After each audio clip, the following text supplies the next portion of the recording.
আমাদের দু দেশের মধ্যে অত্যন্ত চমৎকার বাইল্যাটারাল রিলেশনশিপ এখন বিদ্যমান এবং এটাকে আরও কীভাবে এগিয়ে নিয়ে যাওয়া যায় সে ব্যাপারে আমরা ইতিবাচক আলোচনা করেছি। আপনারা জানেন আমি ম্যানিলাতে গত সপ্তাহে মিস্টার গোর এবং সেই গোরের সঙ্গে আমাদের এর আগে বৈঠক হয়েছে এবং সেই সময় সেক্রেটারি অফ স্টেট মার্কিন পররাষ্ট্রমন্ত্রী মিস্টার রুবিওর সঙ্গে আমার সাক্ষাৎ হয়েছে। তো আমাদের সম্পর্ক এখন একটা অত্যন্ত ইতিবাচক অভিমুখে আছে এবং আগামী দিনগুলিতে আমরা will build upon the achievements we have made so far. আমরা বাংলাদেশের সঙ্গে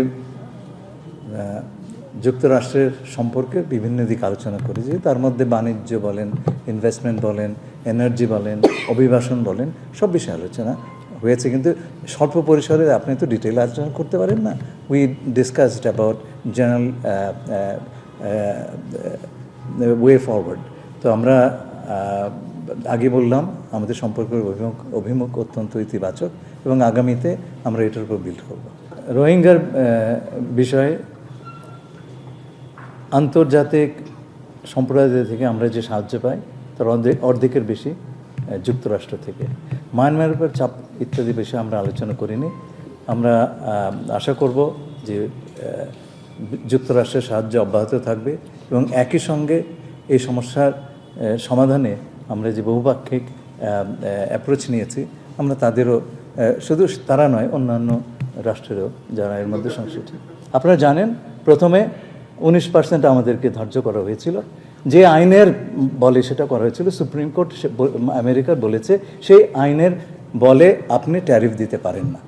তারপরে ইউএস ট্রেড ল অনুযায়ী বর্তমান যে রেজিমটা চলছে তাতে করে 155 দিন আমেরিকার প্রেসিডেন্ট কংগ্রেসের কোনো সম্মতি ছাড়াই উনি সর্বোচ্চ 15% ডিউটি দিতে আরোপ করতে পারেন। সেই সময়টা শেষ হয়ে যাচ্ছে। সুতরাং তারা 301 আর্টিকেল, যার মাধ্যমে আমেরিকার রাষ্ট্রপতি উনি unlimited amount of tariff for unlimited time ধার্য করতে পারেন, কিন্তু তার জন্য তাকে একটা কারণ দেখাতে হবে এবং সেইটা নিয়ে একটা ইনভেস্টিগেশন করতে হবে। এই ইনভেস্টিগেশনগুলো একটা পর্যায়ে শেষ হয়েছে এবং তাতে আমরা 10% আমাদেরকে ধার্য করা হয়েছে। এটাই হচ্ছে নতুন ডিউটি। আচ্ছা, এখন আমাদের 10, অন্যরা 12 পেয়েছে, 12.5 পেয়েছে, আমরা 10 পেয়েছি। সেই সঙ্গে আরেকটা জিনিস পেয়েছি যেটার কথা কেউ বলছে না, এটা হচ্ছে সবচাইতে ইম্পর্টেন্ট। আমার সঙ্গে আমেরিকার যে বাণিজ্য আলোচনায় আমি একটা কথা তাদেরকে বলেছি যে এই যে জামা কাপড় আমরা বানাই এটা যদি আমেরিকান তুলা বা আমেরিকান ম্যানমেড ফ্যাব্রিক দিয়ে ম্যানমেড ফাইবার দিয়ে বানাই তাহলে পরে this is basically A transformed American cotton. তো আপনারা কেন এর উপরে শুল্ক ধার্য করবেন?